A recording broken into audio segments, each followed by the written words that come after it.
parallel lines and transversal lines பார்க்கலாம். இதில் வந்து பார்த்திங்கன்னா லைன் L and M ரெண்டுமே பேரலாக இருக்கும்.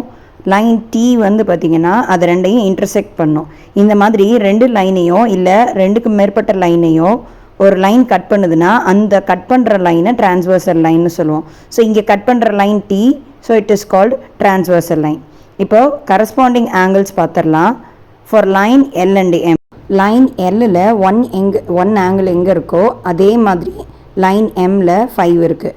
ஸோ இதே மாதிரி மற்ற ஆங்கிள்ஸ்க்கும் பார்த்தோன்னா 2 and 6, 3 and 7, 4 and 8 இது எல்லாமே கரஸ்பாண்டிங் ஆங்கிள்ஸ் அப்படின்னு சொல்லலாம்.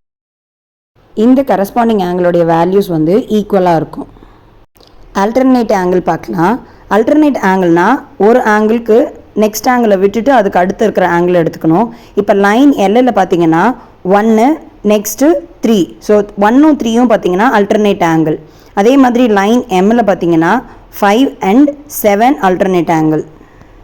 கரஸ்பாண்டிங் ஆங்கிள்ஸோட வேல்யூ ஈக்குவலாக இருக்கிற மாதிரியே அல்டர்னேட் ஆங்கிளோடைய வேல்யூஸும் ஈக்குவலாக இருக்கும். ஸோ அல்டர்னேட் ஆங்கிள்ஸும் ஈக்குவல், கரஸ்பாண்டிங் ஆங்கிள்ஸும் ஈக்குவலாக இருக்கும். Interior angles. இன்டீரியர் ஆங்கிள்ஸ்னால் ரெண்டு லைனுக்கும் நடுவில் இருக்கிற ஆங்கிள்ஸ் எல்லாத்தையும் இன்டீரியர் ஆங்கிள்ஸ்னு சொல்லுவோம். இந்த ரெண்டு லைனுக்கு நடுவில் இருக்கிற ஆங்கிள்ஸ் 3, 4, 5, 6 இது 4ஐயும் இன்டீரியர் ஆங்கிள்ஸ்னு சொல்லுவோம். அண்ட் 1, 2, 7, 8 வந்து எக்ஸ்டீரியர் ஆங்கிள்ஸ்னு சொல்லுவோம். இப்போ இந்த இன்டீரியர் ஆங்கிள்ஸில் அல்டர்னேட் ஆங்கிள்ஸ்னு பார்த்தோம்னா 4க்கு அல்டர்னேட் 6, 3க்கு அல்டர்னேட் 5. இங்கே ஆங்கிள் 1ஐயும் 2ஐயும் ஆட் பண்ணோன்னா நமக்கு 180 கிடைக்கும். ஸோ இந்த ரெண்டு ஆங்கிளையும் சப்ளிமெண்ட்ரின்னு சொல்லலாம். எப்போ ரெண்டு ஆங்கிளை ஆட் பண்ணும்போது டோட்டல் 180 கிடைக்குதோ அந்த ரெண்டு ஆங்கிள்ஸை சப்ளிமெண்ட்ரின்னு சொல்லலாம்.